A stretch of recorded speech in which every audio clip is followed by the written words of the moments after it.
നമ്മുടെ അടുത്ത് ട്രീറ്റ്മെൻറ്റിന് വന്നിട്ടുണ്ടായിരുന്ന ഒരു കപ്പിൾസ് ഉണ്ടായിരുന്നു. സെക്സിൽ ഏർപ്പെടുമ്പം പെയിൻ എന്നാണ് പുരുഷൻ പറഞ്ഞിട്ടുണ്ടായിരുന്നത്. അതായത് മെയിൽ പേഷ്യൻ്റ് പറഞ്ഞിട്ടുണ്ടായിരുന്നത് അവർക്ക് സെക്സിൽ ഏർപ്പെടാൻ ഒരു ബുദ്ധിമുട്ടുണ്ട്, അവർക്ക് സെക്സ് ചെയ്യുന്ന സമയത്ത് ഭയങ്കരമായിട്ടുള്ള പെയിൻ ഉണ്ട് എന്നുള്ളത്. നമ്മൾ അവരുടെ physical examination and case detail ആയി എടുത്തപ്പോഴാണ് മനസ്സിലാവുന്നത് അവർക്ക് പെനിസിന് ചെറുതായിട്ടൊരു ബെൻഡ് ഉണ്ട്. അതായത് പെനിസ് ഒരു സൈഡിലേക്കായിട്ട് ബെൻഡായിട്ടാണ് നിൽക്കുന്നത്.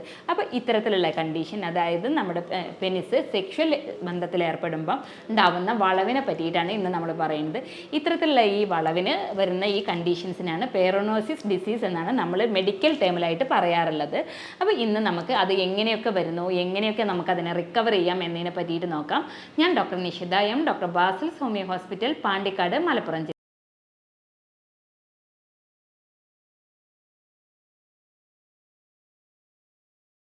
ആദ്യം പറഞ്ഞു പൈറോനോസിസ് ഡിസീസ് എന്താണ് എന്ന്. അതായത് നോർമലി ഉദ്ധരിച്ച് നിൽക്കുന്ന ലിംഗം അല്പം വലത്തോട്ടോ അല്ലെങ്കിൽ ഇടത്തോട്ടോ ഒരു ചെരിവുണ്ടാവാറുണ്ട്. ഇത്തരത്തിലല്ലാതെ തന്നെ ഉദ്ധരിച്ച് നിൽക്കുന്ന ലിംഗം കൂടുതലായിട്ട് വളവുണ്ട് എന്ന് ഫീൽ ചെയ്യുക, അല്ലെങ്കിൽ അവർക്ക് ഉദ്ധരിച്ച് നിൽക്കുമ്പോൾ വേദന അനുഭവപ്പെടുക തുടങ്ങിയിട്ടുള്ള കണ്ടീഷൻസ് ഒക്കെ ഉണ്ടാവാറുണ്ട്. അപ്പോൾ ഇത്തരത്തിൽ ഈ നോർമലായിട്ടുള്ള ഈ ലിംഗം ഉദ്ധാരണ സമയത്ത് കൂടുതലായിട്ട് വലത്തോട്ടോ അല്ലെങ്കിൽ ഇടത്തോട്ടോ താഴോട്ടോ ഒക്കെ ചെരിഞ്ഞു നിൽക്കുന്ന ഒരു അവസ്ഥേനെയാണ് നമ്മൾ പൈറോനോസിസ് രോഗാവസ്ഥ എന്നുള്ള കണ്ടീഷനായിട്ട് പറയാറുള്ളത്. ഇതുമൂലം തന്നെ ആളുകൾക്ക് ഒരുപാട് ബുദ്ധിമുട്ടുകൾ ഉണ്ടാകാറുണ്ട്. നമ്മുടെ അടുത്ത് വന്നിട്ടുള്ള ഒരു പേഷ്യൻറ്റിൽ തന്നെ ഇത്തരത്തിലൊരു കണ്ടീഷൻ ഉണ്ടായപ്പോൾ തന്നെ നമ്മൾ അവരുടെ കേസ് ഡീറ്റെയിൽ ആയി എടുത്തപ്പോഴാണ് അവർ പറഞ്ഞു ബന്ധപ്പെടാൻ ഒരു പെയിനാണ് എന്ന് പറഞ്ഞിട്ടാണ് ആ പേഷ്യൻറ്റ് വന്നിട്ടുണ്ടത്. ആ ഒരു മെയിൽ പേഷ്യൻറ്റ് അവരുടെ കേസ് ഹിസ്റ്ററിയുടെ സമയത്തൊക്കെ പറഞ്ഞു സ്ത്രീയേക്കാളും കൂടുതൽ അവർക്ക് ബന്ധപ്പെടാൻ പറ്റുന്നില്ല എന്നുള്ള. നമ്മൾ ഒരുപാട് കേസ് ടേക്കിങ്ങിൻ്റെ ഇടയിൽ കുറേ കാര്യങ്ങൾ ചോദിച്ചപ്പോഴാണ് അവർ ലാസ്റ്റായിട്ട് പറഞ്ഞത് ഇങ്ങനൊരു പ്രശ്നം ഉണ്ടോ സംശയമുണ്ട് എന്നുള്ളത്. കാരണം ഇതാ പലപ്പോഴും എന്താ വെച്ചാൽ പുറത്ത് പറയാനുള്ള ഒരു അപകർഷതാ ബോധം കൂടി ഉള്ളതുകൊണ്ട് തന്നെ അവർ ഹൈഡ് ചെയ്ത് വെക്കുന്ന ഒരു അസുഖം കൂടിയാണ്. അപ്പോൾ ഇത്തരത്തിലൊരു ബുദ്ധിമുട്ടുണ്ടെങ്കിൽ അത് എങ്ങനെയൊക്കെ നമുക്കതിനെ റിക്കവർ ചെയ്യാം എന്നുള്ളതാണ് നമ്മൾ ആദ്യമായിട്ട് ശ്രദ്ധിക്കേണ്ടത്. അപ്പോൾ ഇത്തരത്തിൽ പൈറോനോസിസ് ഡിസീസ് ഉണ്ടാവാനുള്ള കാരണം എന്താണെന്ന് നമുക്ക് നോക്കാം. നമുക്കറിയാം ഉദ്ധരിച്ച് നിൽക്കുന്ന ലിംഗം, അതായത് ലിംഗത്തിനകത്ത് ഒരുപാട് മസിൽ ടിഷ്യൂസ് ഉണ്ട്. അപ്പോൾ ഈ ലിംഗത്തിനകത്തുള്ള ശിലാഫലകത്തിനകത്ത് ഉണ്ടാകുന്ന സ്കാർ ടിഷ്യൂ ഫോർമേഷനാണ് ഇത്തരത്തിൽ പൈറോനോസിസ് എന്നുള്ള രോഗാവസ്ഥയ്ക്ക് കാരണം. അപ്പോൾ ഇത്തരത്തിൽ ഈ സ്കാർ ടിഷ്യൂ ഫോം ചെയ്യാനുള്ള റീസൺസ് എന്താണെന്ന് വെച്ചാൽ, ഒന്നുകിൽ നമ്മുടെ ആ ലിംഗത്തിന് നമുക്ക് മുന്നേ എപ്പോഴോ ഉണ്ടായിട്ടുള്ള ഇഞ്ചുറി അല്ലെങ്കിൽ ക്ഷതം കാരണമാവാം, അല്ലെങ്കിൽ അഡ്വാൻസ്ഡ് ആയിട്ടുള്ള എന്തെങ്കിലും അസുഖങ്ങൾ, ഓട്ടോ ഇമ്മ്യൂൺ ഡിസീസസ് ആവാം, അല്ലെങ്കിൽ കണക്റ്റീവ് ടിഷ്യൂ ഡിസോർഡർ ആവാം, അല്ലെങ്കിൽ ചിലപ്പോൾ നമ്മുടെ പ്രോസ്റ്റേറ്റിന് ഉണ്ടായിട്ടുള്ള വല്ല സർജറി മൂലമാവാം, ചിലപ്പോൾ നമ്മൾക്ക് ഏജ് അഡ്വാൻസ് ആവുന്നതിനനുസരിച്ചിട്ടും ഇത്തരത്തിലുണ്ടാവാറുണ്ട്.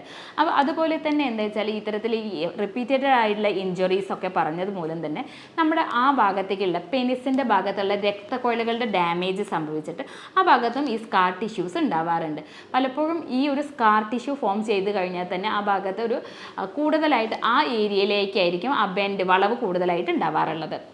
അതുപോലെ തന്നെ ഇത്തരത്തിൽ ഈ ബെൻഡഡ് ആയിട്ടുള്ള ആളുകളിൽ ഒരു 30 ഡിഗ്രിയിൽ കൂടുതൽ ബെൻഡ് ഉണ്ടെങ്കിൽ, അതായത് ഈ വളവ് ഒരു 30 ഡിഗ്രിയിലേക്ക് കൂടുതലാണെങ്കിൽ നമ്മൾ പ്രത്യേകം ശ്രദ്ധിക്കേണ്ടതാണ്. അവർക്ക് സെക്സ് ഒരു ബുദ്ധിമുട്ടായിരിക്കും, അതായത് അവർക്കൊരു ഇറക്റ്റൈൽ ഡിസ്ഫങ്ഷൻ വരാനുള്ള ചാൻസ് കൂടുതലാണ്. അതുപോലെ തന്നെയാണ് എന്താ വെച്ചാൽ അവർക്ക് സെക്സ് ചെയ്യുന്ന സമയത്ത് പെയിൻഫുൾ ആയിരിക്കും സെക്സ്. കാരണം ഈ ബെൻഡഡ് മൂലം തന്നെ അവർക്ക് ഇതൊരു ബുദ്ധിമുട്ടുള്ളൊരു കണ്ടീഷൻ ആവും. അതുകൊണ്ട് തന്നെ നമ്മൾ ഈ ഒരു കണ്ടീഷൻസ് ഒക്കെ ഉണ്ടെങ്കിൽ നമ്മൾ ഒരു ട്രീറ്റ്മെൻറ്റ് എടുക്കണം എന്നുള്ളത് ആദ്യം ശ്രദ്ധിക്കേണ്ടതാണ്. നമുക്ക് ഇത്തരത്തിലുള്ള ബുദ്ധിമുട്ടുകൾ ഉണ്ടെങ്കിൽ നമുക്കത് ചികിത്സയിലൂടെ തന്നെ നമുക്ക് മാറ്റിയെടുക്കാൻ സാധ്യമാവുന്നതാണ്. ഇങ്ങനെ ഒരു ബുദ്ധിമുട്ടുണ്ടെങ്കിൽ നമുക്ക് അതിനെ എങ്ങനെയൊക്കെ പ്രതിരോധിക്കാം എന്നതാണ് ആദ്യമായിട്ട് ശ്രദ്ധിക്കേണ്ടത്. ഈ ഒരു ഇഷ്യൂസ് വരുമ്പം ആദ്യം തന്നെ ഞാൻ പറഞ്ഞല്ലോ നമ്മൾ ചികിത്സ നേടേണ്ടത് അത്യാവശ്യമാണ്. പലപ്പോഴും ഇതൊരു നമ്മൾ ഹൈഡ് ചെയ്ത് വെക്കും, കാരണം ഇതെങ്ങനെയാണ് പുറത്ത് പറയുക എന്നുള്ള ഒരു ഇഷ്യൂസ് കാരണം. പിന്നെ എപ്പോഴും ശ്രദ്ധിക്കാൻ നിങ്ങൾ നിങ്ങളുടെ പാർട്ട്ണറുമായിട്ട് ഇങ്ങനത്തെ ഒരു ഇഷ്യൂസ് ഉണ്ടെങ്കിൽ ഇങ്ങനെ ഒരു പെയിൻഫുൾ ആയിട്ടുള്ള കോഷ്യനാണ് ഉണ്ടാവുന്നത് എന്നും ഇങ്ങനെ ഒരു ചെറിയ ബെൻഡ് ഫീൽ ചെയ്യുന്നുണ്ട് എന്നുള്ളത് നിങ്ങളൊരു ഓപ്പൺലി ചർച്ച ചെയ്യേണ്ടതാണ്. കാരണം അവർക്ക് നിങ്ങളുടെ മാനസിക അവസ്ഥയെ അവർക്ക് സപ്പോർട്ട് ചെയ്യാൻ സാധിക്കുന്നതാണ്. അപ്പോൾ അതുപോലെ തന്നെ ഇങ്ങനത്തെ ഒരു ഇഷ്യൂസ് ഉണ്ടാകുമ്പോൾ നമുക്ക് മെൻ്റൽ ടെൻഷൻ, സ്ട്രെസ്സ്, ഡിപ്രഷൻ മാതിരിയുള്ള അവസ്ഥകളും കൂടുതലായിട്ട് കാണാറുണ്ട്. ഇങ്ങനെ ഈ ബെൻഡുള്ള അവസ്ഥയിൽ, അതായത് പൈറോനോസിസ് ഡിസീസ് ഉള്ള വ്യക്തികളിൽ ഇറക്റ്റൈൽ ഡിസ്ഫങ്ഷൻ, അതായത് ഉദ്ധാരണ പ്രശ്നം കൂടുതലായിട്ട് കാണാറുണ്ട്. അവരിൽ അതുപോലെ തന്നെ പെയിൻഫുൾ കോയിഷൻ, അതായത് ഡിസ്പെരൂണിയ എന്ന് പറയുന്ന കണ്ടീഷൻസ് കാണാറുണ്ട്. ഇനി പലപ്പോഴും ആളുകൾക്കുള്ളൊരു സംശയമാണ് ഇത്തരത്തിൽ ഈ ലിംഗത്തിൻ്റെ വളവുണ്ടെങ്കിൽ അത് ഒരു സെക്സിനെ ബാധിക്കുമോ എന്നുള്ളത്. ഞാൻ ആദ്യം പറഞ്ഞു നിങ്ങളുടെ അടുത്ത് ഒരു 30 ഡിഗ്രിയിൽ കൂടുതലാണെങ്കിൽ അവർക്ക് ഇറക്റ്റൈൽ ഡിസ്ഫങ്ഷൻ, അതായത് ഉദ്ധാരണ പ്രശ്നങ്ങൾ വരാനുള്ള ചാൻസ് കൂടുതലാണ്.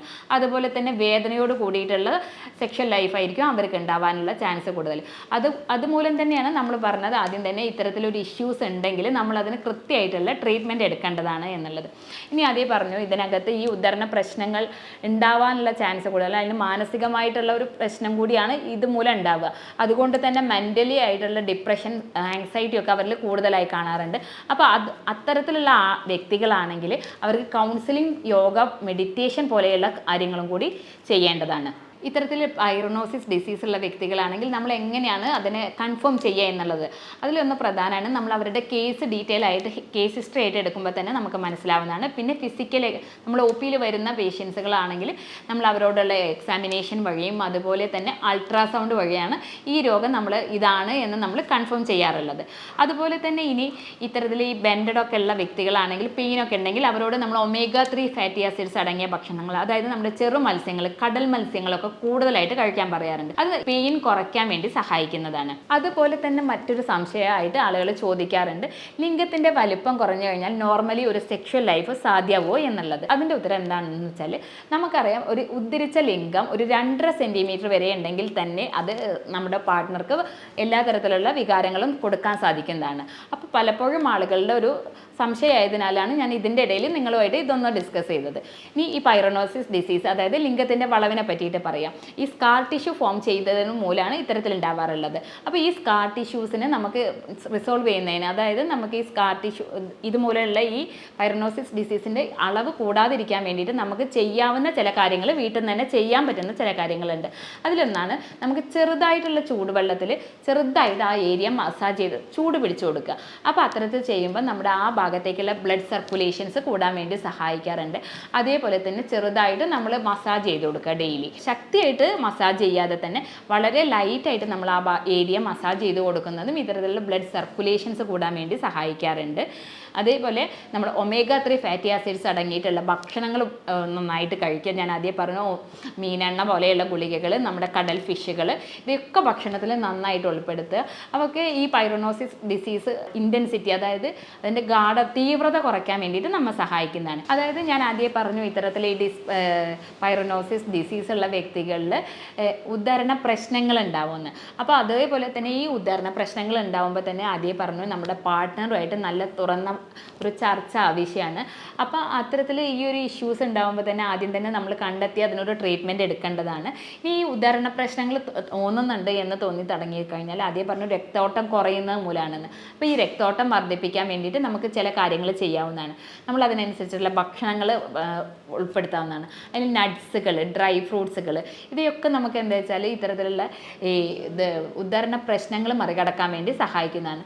അതിൽ തന്നെ ഗ്രീൻ ലീഫി വെജിറ്റബിൾസ്, നമ്മുടെ സിനമൺ പോലെയുള്ളവ, അതുപോലെ തന്നെ ക്യാരറ്റ് പോലെയുള്ളവ, ഇവയൊക്കെ ഭക്ഷണത്തിൽ ഉൾപ്പെടുത്തുന്നത് നമുക്ക് ഉദാഹരണ പ്രശ്നങ്ങൾ മറികടക്കാൻ വേണ്ടി സഹായിക്കും. ഉദാഹരണ പ്രശ്നങ്ങളിൽ അതുപോലെ തന്നെ ഉണ്ടാവാനുള്ള വേറൊരു കാരണമാണ് നമ്മുടെ പ്രമേഹം, കൊളസ്ട്രോള്, രക്തസമ്മർദ്ദം, BP എന്നിവയൊക്കെ.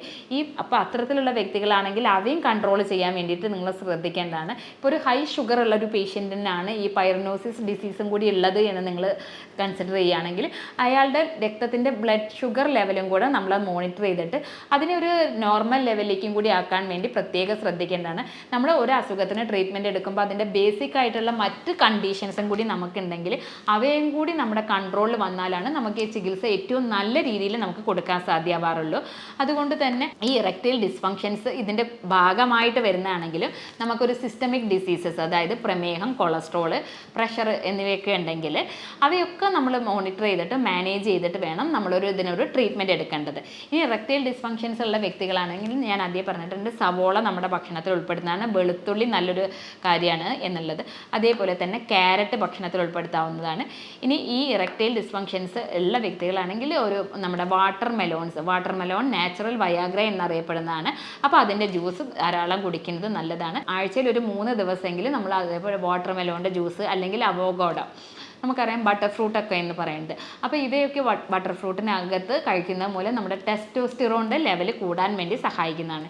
ഈ ടെസ്റ്റോസ്റ്റിറോണാണ് നമ്മുടെ ഇറക്റ്റൈൽ ഡിസ്ഫങ്ഷൻസ്, അതായത് ഈ ഉദ്ധരണ പ്രശ്നങ്ങൾ കുറയ്ക്കാൻ വേണ്ടി നമ്മെ സഹായിക്കുന്ന ഒരു പ്രധാന ഹോർമോണാണിത്. അപ്പോൾ അതിൻ്റെയൊക്കെ അളവ് കൂട്ടുന്നത്, അതായത് ഇറക്റ്റൈൽ ഡിസ്ഫങ്ഷൻസ് മാറ്റാൻ വേണ്ടിയിട്ട് ഇവയൊക്കെ സഹായിക്കുന്നതാണ്. അപ്പോൾ തീർച്ചയായിട്ടും നിങ്ങൾ ഈ ഒരു ഇറക്റ്റൈൽ ഡിസ്ഫങ്ഷൻസും ഇതിൻ്റെ ഭാഗമായിട്ട് വരികയാണെങ്കിൽ ഈ കണ്ടീഷൻസും ക്ലിയർ ചെയ്യണം.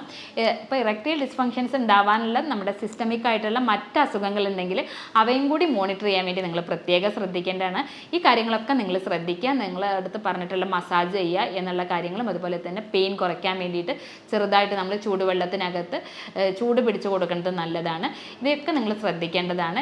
ഈ കാര്യങ്ങളൊക്കെ നിങ്ങൾ ചെയ്ത് നോക്കുക. എന്നിട്ട് ഈ ബുദ്ധിമുട്ടുകളൊന്നും നിങ്ങൾക്ക് മാറുന്നില്ലെങ്കിൽ നിങ്ങൾ തീർച്ചയായിട്ടും ഒരു ട്രീറ്റ്മെൻറ്റ് എടുക്കേണ്ടതാണ്. ഇതുമൂലമുള്ള ഡിസ്പെരോണിയ, അതുപോലെ തന്നെ സ്കാർ ടിഷ്യൂ ഫോം ചെയ്യുന്നത്, അതുപോലെ തന്നെ ഇറക്ഷൻ കംപ്ലയിൻസ്, അതായത് ഉദ്ധാരണ പ്രശ്നങ്ങൾ തുടങ്ങിയവയ്ക്കൊക്കെയാണ് നമ്മൾ മെഡിക്കേഷൻസ് കൊടുക്കാറുള്ളത്. യൂറോപ്യൻ നിർമ്മിതമായ സോഫ്റ്റ്വെയർ ഉപയോഗിച്ചിട്ട് റെപ്പട്രൈസേഷൻ എന്നുള്ള മെത്തേഡ് കൂടി ജർമ്മനിയിൽ നിന്ന് ഇറക്കുമതി ചെയ്തിട്ടുള്ള മെഡിസിൻസ് കൊടുക്കുന്നത് മൂലം തന്നെ നമുക്ക് ഇത്തരത്തിലുള്ള ബുദ്ധിമുട്ടുകളും മാറ്റാൻ സഹായിക്കാറുണ്ട്. അതായത് ഈ സ്കാർ ടിഷ്യൂ ഫോർമേഷൻസിൻ്റെ അളവ് കുറയ്ക്കാനും, അതുപോലെ ഡിസ്പെരോണിയ പെയിൻഫുൾ ആയിട്ടുള്ള പൊസിഷൻസ് കുറയ്ക്കാനും, അത് വേദന ഇല്ലാതെയാക്കാനും, അതേപോലെ തന്നെ ഇറക്റ്റൈൽ ഡിസ്ഫങ്ഷൻ ഉദ്ധാരണ പ്രശ്നങ്ങൾ കുറയ്ക്കാനൊക്കെ നമുക്ക് ഇതിനുള്ള ചികിത്സ ലഭ്യമാണ്. ഇനി ഇത്തരത്തിൽ നിങ്ങൾക്ക് എന്തെങ്കിലുമൊക്കെ ബുദ്ധിമുട്ടുകൾ ഉണ്ടെങ്കിൽ, അല്ലെങ്കിൽ ഇതുമായിട്ടുള്ള എന്തെങ്കിലും ആരോഗ്യ പ്രശ്നങ്ങൾ ഉണ്ടെങ്കിൽ നിങ്ങൾക്ക് എന്നെ കോൺടാക്ട് ചെയ്യാവുന്നതാണ്. ഞാൻ doctor Nishitha M, doctor Basil's homeo hospital, Pandikkad, Malappuram ജില്ല.